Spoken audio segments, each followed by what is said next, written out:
Dá uma olhadinha agora nos meus resultados aplicando minhas estratégias. Aqui, ó, tô na minha conta da Hotmart e dá uma olhada nisso daqui. Só no mês de fevereiro agora de 2021 eu faturei R$311 mil, ó. Agora sim eu tenho um convite pra te fazer. Quer aprender quais são as estratégias que eu e esse pessoal estamos usando?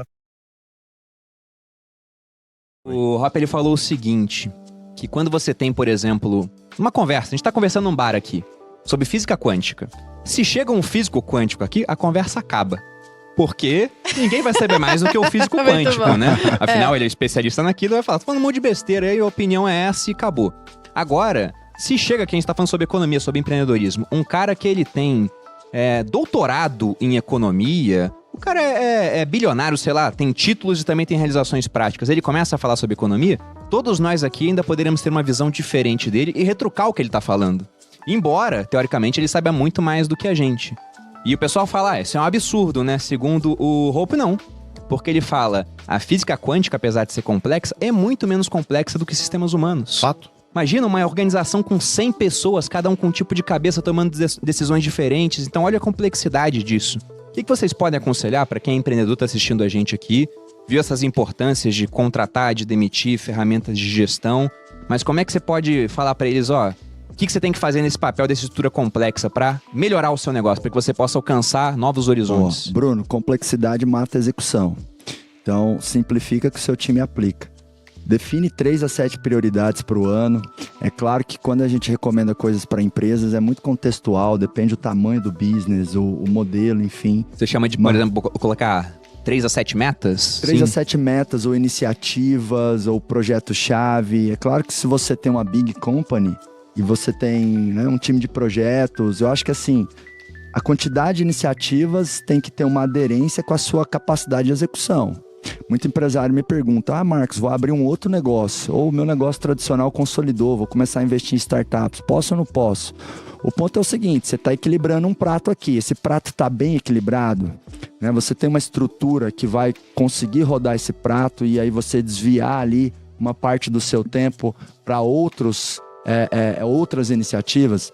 Foco não é fazer uma coisa só, foco é conceber uma estratégia, que dentro dessa estratégia existe um determinado tamanho de capacidade de execução e ter uma quantidade de iniciativas nessa estratégia que casa com essa capacidade de execução, né? Então, o empreendedor tem que ter foco. Nesse momento agora, foque no que você controla. É muito irresistível, a gente é sugado e drenado o tempo todo para dar uma olhada no WhatsApp ou num portal ou no jornal, ou falar com alguém para ficar falando de pandemia, de números e de coisas que a gente não controla, né? E quanto mais você coloca energia na sua influenciosfera, aquilo que você controla, aquilo que você influencia, ou seja, seu controle remoto, você está fazendo o uso mais inteligente do seu tempo. E um grande ativo que empreendedores têm são o seu tempo. É uma moeda que tem mais potencial de retorno do que o próprio dinheiro, conforme você vai crescendo, né? Então, foca no que você controla, entenda a sua capacidade de execução, manda ver nas suas iniciativas, cara, e continua. Muitas vezes empreender não é sobre quantos socos a gente consegue dar, é quantos socos a gente toma, porrada, né? Mas saiba que você está fazendo uma coisa bonita. Parabéns para todo e qualquer empreendedor que está ouvindo aqui a gente, porque a gente gera emprego, renda, oportunidades e a gente ainda põe uma grana no bolso, né? Então isso é bênção de Deus, isso é muito top. Do meu lado aqui, sobre complexidade, eu quero explorar esse negócio de vias de acesso que a gente está fazendo aqui para poder ensinar de uma forma simples que o ouvinte consiga aplicar, tá? Então, eu quero que vocês peguem o time de vocês e dividam em times de no máximo 6 pessoas, tá? No máximo 6 pessoas, esse grupo de 6 vai definir quem que vai ser o líder comunitário desses 6. Então, esse líder comunitário, vamos colocar call center, que é mais fácil o pessoal entender. Tem 6 pessoas no call center. Só que essas 6 pessoas vão escolher quem que vai ser a representante deles em um período. Eu faria uma eleição por ano, que é mais fácil, tá? Então, anualmente, a gente vai escolher quem que é o representante ali daquele grupo ali de 6. E aí, a cada 6 grupos, ou seja, a cada 6 representantes, eu vou ter um líder desses representantes. Então, esse líder vai cuidar de 36 pessoas embaixo dele, mas, na verdade, ele vai estar falando com 6 pessoas. E assim sucessivamente. Eu tô fazendo quase que um Ponzi scheme aqui, né? Eu tô diminuindo a complexidade, diminuindo as vias de acesso que deverão ser tratadas. E aí essas pessoas que estão ali, que fazem parte desse grupo, elas participam de o quê? De uma reunião semanal, que a gente chama de one-on-ones, né? Então, uma reunião privada, semanal, entre o líder e o liderado, onde o liderado, que é o representante daquele grupo, vai levar as demandas do grupo e vai falar das suas dificuldades, e o líder vai receber essas demandas e tentar quebrar essas objeções, essas dificuldades. E aí vem uma grande lição que eu tenho sobre liderança que eu aprendi. Eu, por muito tempo, galera, eu achava que ser líder era ter todas as respostas, né? Eu falei, eu tenho que ser o cara que tem as respostas quando meu time me busca. E muitas vezes eu me enganava achando que eu tinha as respostas. Então, eu achava que eu tinha aquela solução, falava, eu tenho a resposta pra isso, vai por esse caminho, não sei o que lá, e eu maquiava a noiva de forma que as pessoas confiavam e o negócio dava errado. Aí depois, muitas vezes, eu tava criticando as pessoas que estavam na execução, e eu falei, não, na verdade, é porque eu dei a solução errada, porque eu não tinha solução pra esse problema, e ninguém teria, a gente tem que descobrir. E ser líder não é ter todas as respostas, é fazer as perguntas certas. Fazer as perguntas certas é muito mais difícil do que ter as respostas, porque a resposta eu procuro no Google. Agora, a pergunta certa é o problema. A formulação do problema é super complexo de fazê-lo. Eu aprendi isso com tempo ali, liderando pessoas com um pouco mais de maturidade. Então, qual que é a função desses líderes que estão liderando as pessoas que estão coordenando aquele grupo do qual ela faz parte, né? Número 1, é quebrar as barreiras que essas pessoas não conseguem quebrar sozinhas. E número 2, fazer as perguntas certas para que elas consigam trazer a solução.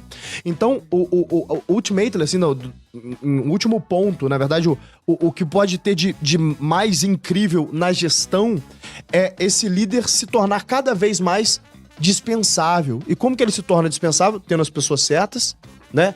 Alinhadas, né? Com os valores alinhados com a companhia, que elas tenham os seus anseios pessoais alinhados com o resultado da companhia, meritocracia, né? Jorge Paulo talvez é quem mais popularizou a meritocracia, né? Aqui no Brasil. Aquele livro da Cris falou muito bem como é que funcionava lá no banco, pré-Ambev. Então, quando eu consigo fazer esse alinhamento, o time acaba tentando por ele mesmo resolver os problemas, porque ele tem um alinhamento ali com o resultado da companhia. E, por fim, né? Nós temos a obrigação de direcionar esse time através das perguntas certas. Se eu faço isso, eu diminuo muito a complexidade. Aí sobra pra mim, como dono, como gestor, então digamos que posso me chamar de CEO. Eu tenho algumas dezenas de pessoas ali embaixo de mim, eu tenho uma empresa em crescimento, então eu posso me chamar de CEO, né? Eu tenho duas funções importantes. Número 1, eu tenho que criar a companhia que vai ser a companhia que eventualmente destruiria a minha. Então, quando vocês fazem lá o grupo primo e deixam de cada um no canto ali entregar os valores que você entrega, vocês se juntam, falam assim, cara, vamos fazer isso antes que alguém faça, porque parece lógico que isso entrega mais valor, né? E que eventualmente a gente consegue fazer um IPO daí. E número 2, que é a pergunta mais difícil, Malu, é que eu tenho que acordar todo dia de manhã e falar assim, o que eu tô fazendo agora é exatamente o que eu deveria estar fazendo? Por que é difícil? Quando você tem chefe, teu chefe te fala o que você tem que fazer, né? Só que você não tem chefe. Na verdade tem, pra todo mundo ser lixo. E se fala da merda, fiscal, você né? fala, a culpa é do meu chefe. Exato. Nesse momento, você que vai ter que fazer a pergunta. Você vai falar, pô, o que eu tô fazendo agora é o negócio mais importante que eu deveria estar fazendo? Aí você fala assim, sim. A segunda pergunta que você se faz é, eu sou a melhor pessoa na organização pra fazer ou tem outra? Geralmente tem outra, tá? Aí você fala, não, tem outra. Ou, não, eu não sou a melhor, mas não tem outra. Aí a terceira pergunta é, eu tenho caixa pra contratar essas pessoas? Eu consigo via stock option, via equity, trazer essa pessoa que vai fazer melhor do que eu, que é mais importante fazer agora?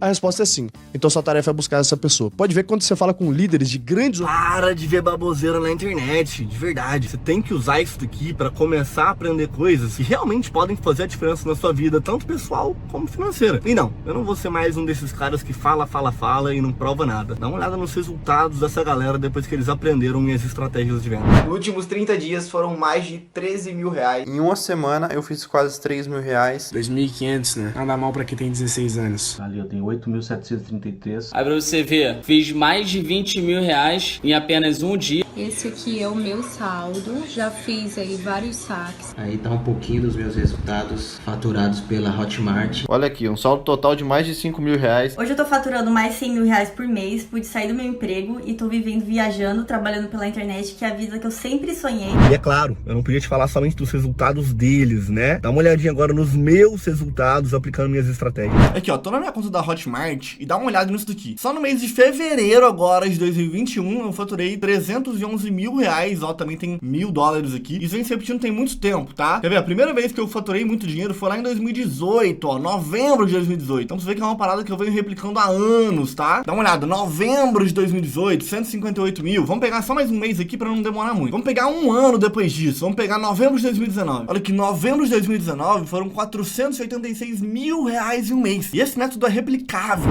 Aí, agora sim eu tenho um convite pra te fazer. Quer aprender quais são as estratégias que eu e esse pessoal estamos usando pra faturar alto pela internet, trabalhando com marketing digital? E olha, detalhe, você pode começar do absoluto zero e começar a colher resultados em tempo recorde, tá? De verdade.